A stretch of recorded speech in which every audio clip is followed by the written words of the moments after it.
The countdown to 2024, with just 7 weeks to the Iowa caucuses, can any of the Republican presidential candidates compete with former U.S. President Donald Trump? Hello, I'm Arnold Neidem, and this is The Heat.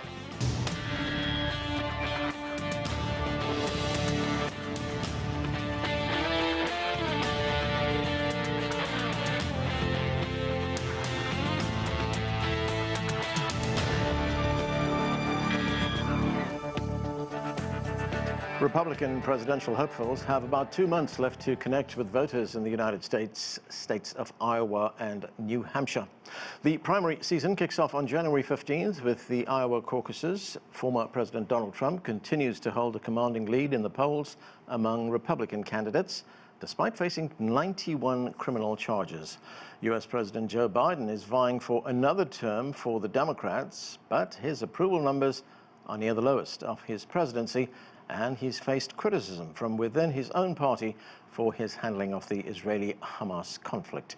The outcome of Biden's strategy could play a significant role in his re-election effort.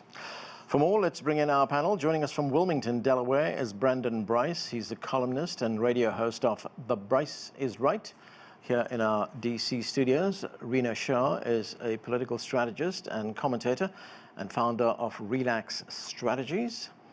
Eleanor Clift is a political columnist for the Daily Beast in Washington, D.C. Thank you, everyone, for being with us. Eleanor, let me start with you. Let's start with the situation in Gaza and the impact that that conflict is having on domestic politics here in the United States.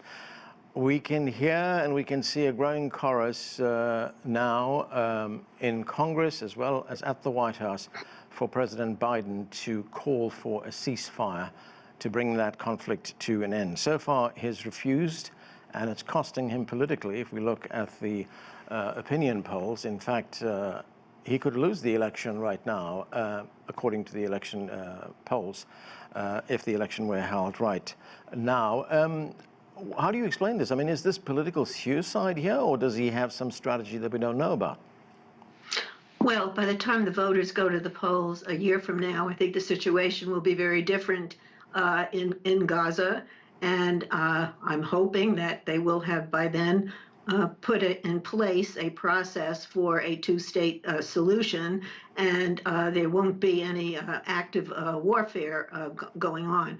I think the president is trying to live up to the commitment that this country has made to Israel since its founding in 1948. But we do have a younger generation out there that has only known Israel when it has been led by far-right governments. And there's a lot of hostility against Prime Minister Netanyahu and his seeming reliance on military strength to secure Israel. And what happened on October 7th was horrendous. And I don't think that anyone begrudges Israel from responding in a military way. But how far do you take it? And leveling Gaza, which is a very small place to begin with, it's the length of a marathon and the width of a 10K race. It's how I envision it. And I think the president is hoping that these pauses could expand into something that is more permanent, and that they can find a way to avert more violence on the part of Israel, or at least temper Israel's reaction. I don't think we're going to see aerial bombing in the south the way we saw it in the north. But the president is in a difficult position. He's made a commitment to an ally, and he's also trying to get younger people to understand the complications, and he needs to put in place an international effort to give the Palestinians a state, an effort led by the United States. Yeah, Eleanor, the president has been talking about his likely opponent in 2024, the way the polls look again at this stage, and that could be Donald Trump. Trita Parsi, who's appeared on this show many times, he's at the Quincy Institute, he's the executive vice president there.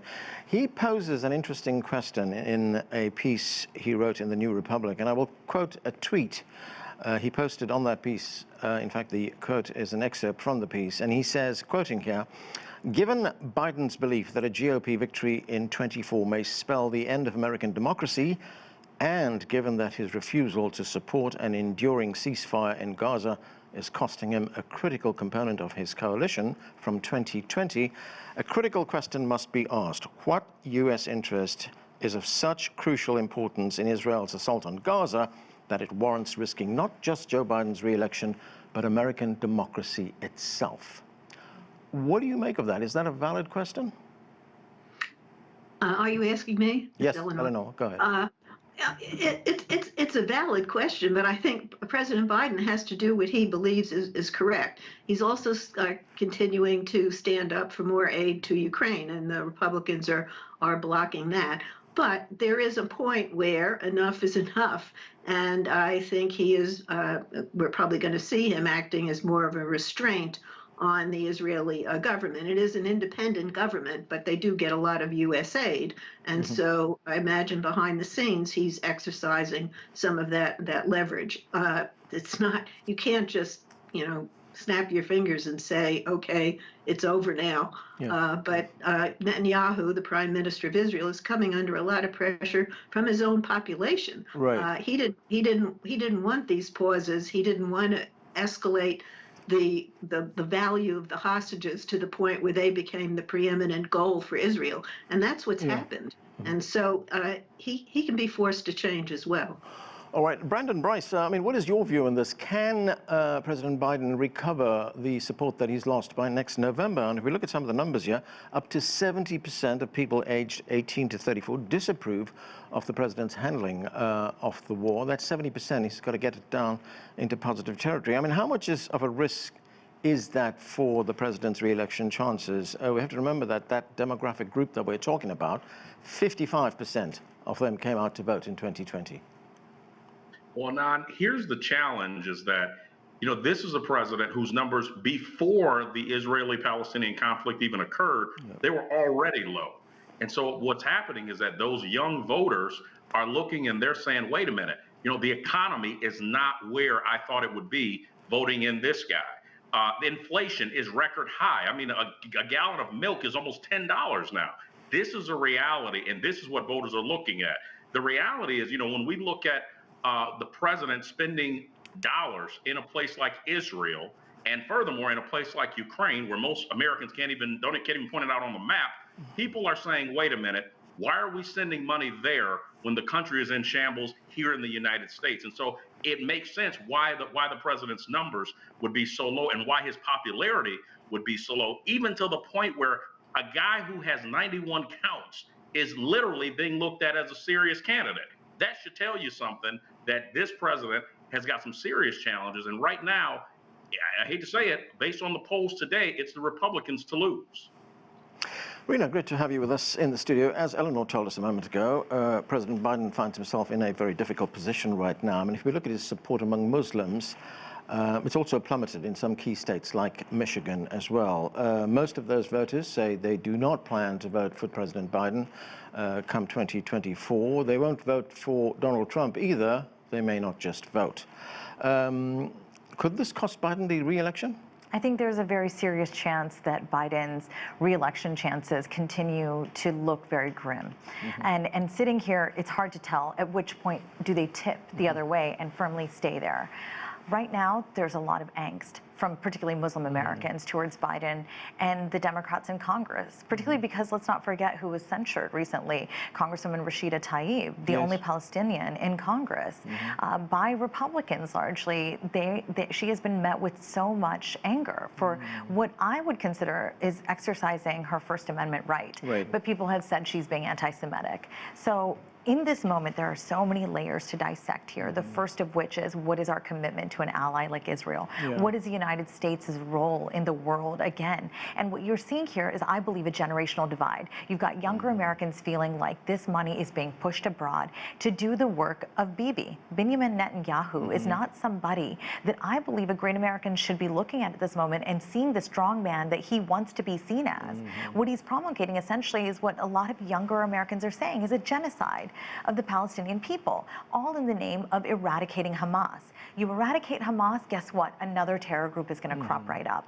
This these geopolitical tensions essentially present a very tricky situation for anybody who would be sitting in the White House right now. And it just so happens Joe Biden and his team believe that continuing the standard messaging of having Israel's back at any cost is the right playbook right now, and I'm not so sure it is. What about the point that Eleanor makes that we're still relatively a long way from the election? It's in a year's time, that in a year, support will come back, the Muslims in Michigan will forgive and forget, and the young people will look at the election, look at Donald Trump, look at Joe Biden and say, well, we're not going to go with Donald Trump.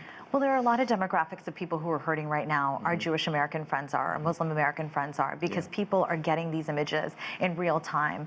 And they're also getting better, more firsthand accounts than we've ever had. When it comes to this war between Israel and Hamas, I think what you hear from a lot of Muslim Americans, in their voices, they feel betrayed by Democrats. And that betrayal will have ramifications that I believe are far-reaching, and they will not have a short attention span to this. Their rapt attention is on this conflict because they felt betrayed by Donald Trump and his Muslim ban. And again, they voted against him. And now what is going to happen? Will Biden suffer? I think we're sitting in a moment where we just don't know, and we can't game this out because anything can happen. But one thing is for sure is that the rise of incidents, these violent incidents on college campuses that are directly tied to the Israel-Hamas war are very troubling and will have electoral, again, consequences. Eleanor, I want to get to a point that Brandon raised a moment ago, and that was that Biden's approval numbers were actually going down before this outbreak of violence in the Middle East. I mean, we often hear that politics is local, that people vote with their pocketbooks. There seems to be some kind of a disconnect here because the economy, while we're still facing inflation, yes, it's going in the right direction, isn't it? But there was a recent poll that was done by The Economist, YouGov. They did a poll and said only 39% of voters approve of Biden's handling of the economy. I mean, this is in a country that technically has full employment. Well, as the other panelists said, the economy this country is in shambles. Well, that's not true. The economy is doing quite well. Inflation has eased off, although some particular items are more costly. And so, you have to meet people where they are. So you have to understand the country is still somewhat in a PTSD mood after the shutdown of the coronavirus and the aftermath of that, which really was a major interruption in not only economic life, but the emotional life of this country. And the election, if it's a referendum on the sitting president, then everybody will come to the polls thinking all the things that he promised and that he didn't live up to, and they won't give him credit for the positive things that he has done in addressing the economy, climate change, a myriad of legislative initiatives that he has gotten through a very divided Congress that put him up in the pantheon of the most effective president since FDR. But he's got to make that sale, and he's got to make that sale as a contrast to the likely Republican nominee, Donald Trump. And you saw that this week when Trump sort of mused on social media that once he's reelected, he wants to do away with Obamacare. And he has in mind other forms of health care. He has nothing in mind in other forms of health care. He was just thinking off the top of his head. And the Democratic machine actually jumped. Nancy Pelosi was doing phone calls. Members of Congress were pointing this out. And you need to point this out to the voters that Donald Trump would try once again to kill Obamacare, which is now a very popular program and is a lifeline for hundreds of thousands of people in this country, or millions, I guess, who are signed on. So I think you're going to see beginning today, or actually a couple of days ago when they're mounting this attack on Trump, pointing out the contrast between what Joe Biden has done, what he plans to be done, and what Donald Trump plans to do, because he's telling us in very clear words. And so I think once people begin to see this as a choice between two people, Joe Biden's going to look a heck of a lot better. Rina, let's look at the race on the Republican side. Donald Trump, as I mentioned earlier on, has a commanding lead in the primary races. But question is it a solid lock on that lead? Because we're now seeing Nikki Haley gaining some momentum. She's also secured the support of the Koch brothers. Yeah. What are her chances? There is no certainty that Donald Trump will be the nominee. Even to hear him referred to as a likely nominee is a cringe moment for me, I will say, because there were 80 million Americans who are unaccounted for. They didn't vote in 2020. What about all those people? It's only 67% of eligible voters cast their ballot in 2020. So we have a large swath of Americans who Why do you think they're going to vote in 2024? Well, exactly. Why didn't they, in what was dubbed a very consequential election in 2020, when we were in the height of the coronavirus pandemic?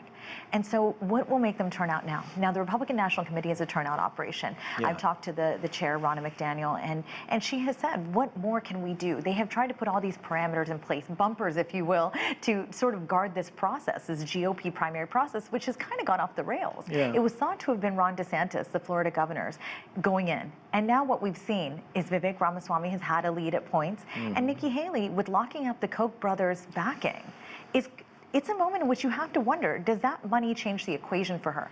I submit to you that it may not. It is moderate money.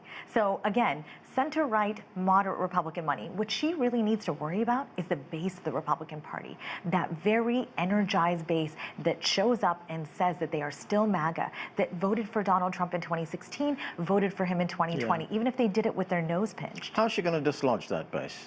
She has done something that I think was quite brilliant so far, which was to speak in tones, essentially, that can win a general election. That has been the great worry for Republicans in the aftermath of the overturn of Roe versus Wade, is a sense that can a Republican win the White House? Can anybody with an R next to their name really message on abortion in a way that feels like it's okay, that the Republicans aren't coming to take every freedom from you?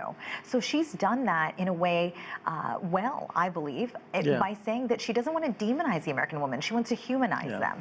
And let's not forget, it's these young, suburban, college-educated women that have the power of the purse. And they turn out, and look at what they did in Ohio recently on the ballot measure related to abortion. You had very red counties in Kentucky that voted blue for Governor Andy Beshear. You're seeing a tide across the United States of these college-educated suburban women saying that they do not feel that the Republican Party speaks to them. And Nikki Haley is able to sort of pull them and say, I can be a practical, reasonable voice. If she continues with that in this primary, she risks losing the base. But she also stands to gain by being able to topple a Democrat next year on the general. Brandon, there's one other dynamic which is very interesting, and that is a debate which will take place later this week on Fox News at prime time between one man who has already announced his candidacy to be president, that's the Florida Governor Ron DeSantis, and the governor of California, Gavin Newsom, who is a Democrat. What's that about? I mean, the Democrats already have a candidate. His name's Joe Biden. Well, again, this goes back to, and I want to address something that the last person said, not Rina Shah, but the other individual, where Eleanor. she said that in a year, yes, Eleanor, that in a year people will forget. I actually disagree with that. I think it's time to stop drinking the Biden Kool-Aid and recognize what the rest of Americans recognize, that this guy's going down. And the reality is they want another candidate. Now, what's really sad when you talk about Gavin Newsom, who's a guy who's got his own problems in Florida that need to be addressed, why aren't they talking about that? But why aren't they talking about Kamala Harris? If anybody's ever taken a civics class, it's the vice president that typically becomes a front runner when the president's either going to retire or he's old. No one's talking about Kamala Harris. All eyes are on Gavin Newsom, who's got his own problems in the state of Florida. So what's interesting is you've got two guys, one who people in many cases have lost faith in a Gavin Newsom presidency, but also looking at DeSantis, his numbers are shrinking to even Nikki Haley's. And so some folks are even saying they don't even know if Governor DeSantis is even going to be the popular candidate or even going to be the front runner who's already double digits behind President Trump. So I find it interesting that two guys are even having this conversation when in many cases DeSantis needs to be worried about his own election and the fact that Nikki Haley right now looks like she's going to end up taking over and beating him as far as being the second runner-up to Donald Trump. So it'll be interesting, but neither one of those guys needs to be on the platform talking about what they'll do until they fix their own state's problems. Eleanor, what's your response to what Brandon just said a moment ago about the fact that voters are unlikely to forget what is happening right now in Gaza in a year's time? That's one of the things he said. And he also raised the issue of why isn't Kamala Harris the automatic shoe-in? Should Biden not be? I don't think I said Americans are going to forget. Yeah. I'm just saying there is opportunity in what is happening between Israel and Gaza. A year from now, I would hope that a peace process is in place. There won't be any. Certainly, there won't be any, military action by Israel in Gaza, and we will begin to be the leader in this country, putting the pieces back together to finally come up with a long-lasting solution in the Middle East to a problem that has existed for decades and that has been ignored by presidents of both parties. And as far as Kamala Harris is, she's on the ticket with Joe Biden. It's a Biden-Harris ticket, so she's not going to get out there on her own now because we have a candidate in place. So I don't really even understand the point that he was making. The point is, she's the vice president. I mean, the reality is no one's talking about her. And I would think that the vice president would be the person that you would hear. You never hear her name. You know why you don't hear her name? Because literally, let's be honest, you don't hear her name because no one thinks that she can be a serious contender for 2024, which is why Gavin Newsom's name is even coming up at this point. Mm-hmm. Rina, let's talk about what's happening in Congress right now. The Senate Majority Leader, Chuck Schumer, he is planning on bringing a security package to the floor next week to provide billions of dollars in additional funding for Israel, for Ukraine, as well as for an Indo-Pacific security package. Right. The new House Speaker, Mike Johnson, he says funding for Israel and Ukraine must be kept separately.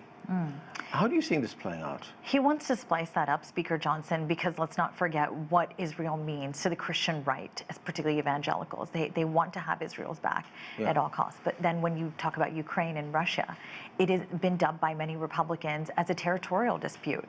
And let's not also forget what happened over the past 8 years. There has been a lot of love for Vladimir Putin within the Republican Party, which is very concerning to moderates and a lot of neoconservatives. But that is what the Trump presidency did. It laid very fertile ground for what we're seeing right now. And again, these geopolitical tensions, and I'm talking about whether we're talking China, Taiwan, whether we're talking Ukraine and Russia, or we're talking Israel and Gaza. There is a sense amongst the Republican electorate that America is nation building abroad way too much. And I don't know that even the most seasoned strategists could speak to this feeling of this new Republican voter that is aggrieved and wants to have a resistance moment at the ballot box, wants to vote against what they believe, are a lot of fat cats in Washington who don't leave office, die in office, enrich themselves in office, and don't serve the American interest. When you're looking at communities around the country, you're still seeing an opioid epidemic ravaging these communities. You're not seeing the economic progress, or feeling it rather, that the Biden administration touts regularly. Sure, job numbers are good. Consumer spending is up, but a lot of that consumer spending is being done on credit cards. So people eventually have to pay. Let's not forget mortgages, housing. These are all situations in which you're seeing a right-leaning voter very concerned. Is Biden going to be blamed for all of that? He is actively being blamed for that, and very much so by the GOP caucus. So Speaker Johnson wants to break it up because he knows Republican sentiment does not want to continue to send blank checks, as they've said Biden has done to Ukraine. But they want to have Israel's back because that is something of the Christian right. Brandon, no government spending bills are expected to be voted on this week. Lawmakers, however, do face a January deadline to fund the government, or we could face a partial shutdown. The Speaker, Mike Johnson, says he will not push through a short-term stopgap bill. That's been done twice this year. I mean, are we heading for another crisis here? You know, I actually don't think we are. I think the Speaker's trying to galvanize his party. I mean, the reality is we just lost a speaker, 3 or 4 months ago. And so I think Mike Johnson is trying to galvanize his base, and he's trying to come up with an actual strategy for his caucus. Now, what will that strategy be? I think we'll see. But I don't see that coming through before the holiday season ends. Eleanor, just got a little bit of time left, but President Biden and First Lady Jill Biden, they flew down to Atlanta today, Tuesday, to attend the memorial for former First Lady Rosalynn Carter, who died last week at the age of 96. Former President Jimmy Carter was also joined by former President Bill Clinton, as well as former First Ladies Melania Trump, Laura Bush, and Michelle Obama. You covered that Carter presidency. How will Rosalynn Carter be remembered? Oh, very much as Jimmy Carter's partner, and the two of them, I think, represent a decency in politics that we long for and that we haven't seen for some time. She and he, after serving one term in the White House and losing at a time of terrible inflation, oil embargoes, and of course a hostage crisis. They lost to Ronald Reagan. They came back to Plains, and they have devoted the decades since to an extraordinary life of public service, where Carter is, revered the way he has led his post-presidency. And I think we learned this week how much of a partner she has been all along. And, I do remember she was a very modern First Lady before her time. She sat in on cabinet meetings because she felt like she couldn't ask her husband so many questions if she didn't really know what was going on. And she got a lot of criticism for that, like who elected her. And then she traveled abroad to Latin America on her own, and she did a lot of bold things to advance the causes she believed in particular mental health, and also to advance his policies and his presidency. And it really was, I think, quite uplifting to see all the living First Ladies assembled together to honor her and to support her legacy and her memory. Rina, I've only got 30 seconds left, but of course you represent a different generation of political activists. What do you remember about Rosalynn Carter? I think the decency, again, that very partnership and support of a president that, again, was serving during an incredibly tough time. What the Carters have done in the aftermath of the presidency has been truly what I think is the most American and uplifting story of all, as Eleanor just put it. I think it's a lesson to future generations, including mine as an elder millennial, I must say. I hope they make them more like Rosalynn Carter and Jimmy Carter. Okay, on that note, we're going to have to leave it there. We have run out of time. Thank you to all of you for being with us. That's it for this edition of The Heat. I'm Anand Naidu in Washington, D.C.